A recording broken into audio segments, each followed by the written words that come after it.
What's up, everyone? Welcome back to the shop. Today we're going to talk about the BFL Regional at Kentucky Lake. We have a BFL Regional coming up at Kentucky Lake, and this is kind of like a little preview episode for what I think will happen at Kentucky Lake and how I think it'll kind of go down.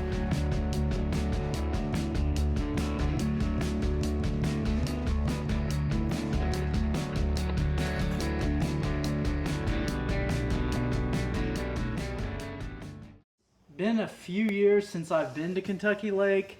I think it's been since like 2019. So the lake went on a downhill spiral and obviously has really come back since I've been down there. There's a lot more smallmouth down there now than there was. Previously, it was a lot of topwater, spooks, whopper ploppers, things like that on the bars and stuff. And I think that's still going to be a deal. And then there's also going to be kind of a live scope deal, as well as some traditional fall type fishing stuff. So I'm going to spend some time doing a little bit of each of those patterns, trying to figure out what they're doing in practice, and then go from there, figure out what I think is the best, maybe have like two different things going on. If the weather changes, it might change those patterns a little bit. But in today's video, I'm going to kind of talk about some of the areas that I'm going to check out, some of the baits that I'm going to do or that I'm going to throw, and then as well as some of the different patterns that I think will play during this tournament. Obviously, live scope is a huge thing now. Pickwick is a big live scope lake. I'm assuming Kentucky Lake is going to fish pretty similar to Pickwick in the fall, and that's going to be your baits like a rig, a minnow, swim baits, little worms, any finesse type stuff to pick off those fish, whether they be on cover or whether they're just roaming around out in the open on the main lake. So those types of things I think could really be a big player to find the area that those fish, those big smallmouth, are roaming around in, and throwing those baits targeted in them with live scope I think could be a big deal in this tournament, depending on the weather and the how cold it is, as well as the water level. If the water level is way down, it may make those bars a little bit better if they're at the right water level on top of them. But if the water level's up higher and some of the cover and stuff is in the water a little bit more, it might be more conducive to like a live scope tournament like that. Another thing that I was talking about would be the bars. So a lot of times the way the current runs on the on Kentucky Lake, on the Tennessee River, there's some shallow bars and high spots on the main lake, and they got shell beds on them, and those fish will gang up on like gizzard shad and stuff. So if you can find a bar that's about the right depth, it has gizzard shad on it, and you might find like a 100-200 yard stretch that's just got gizzard shad and it's got bass, or it might be a little bit of a smaller area, or they might be located around like stumps and stuff like that. So kind of just got to cover a lot of water.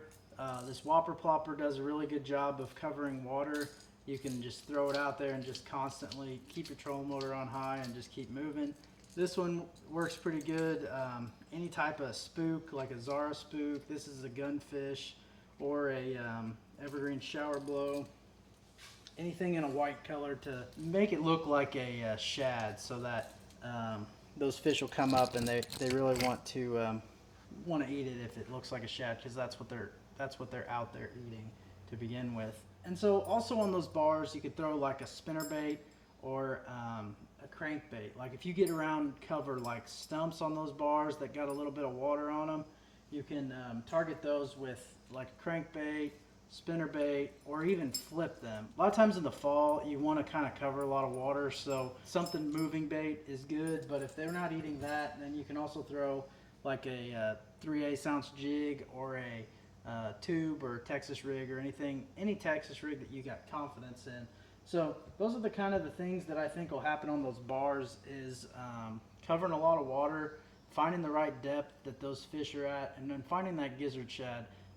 that those fish are targeted on. And then you'll find big schools of largemouth or even smallmouth on those bars, and at the mouths of some of the creeks, or even out in the middle of the main lake. That could definitely be a big thing. The live scope could be a big thing. And then another thing would just be like your traditional fishing. So just going down the bank, there's going to be a lot of fish up shallower. I don't know if the fish will be as big as the ones you're going to catch on those bars or live scope, but there's still going to be a lot of fish to be caught around docks, in the marinas, any like shallow rocky banks around some of the stake beds and stuff that they have for crappie fishing.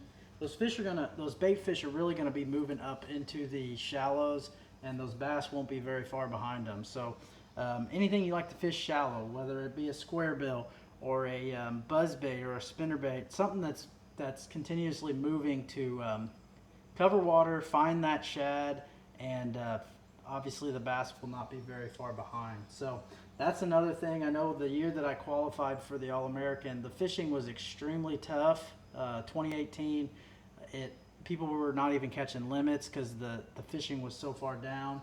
And I caught my fish fishing a spinnerbait around docks. So that could be a big deal this year. I'm not sure. We're launching down at Paris Landing. And Paris Landing is basically towards the bottom end of the lake. It's in Tennessee.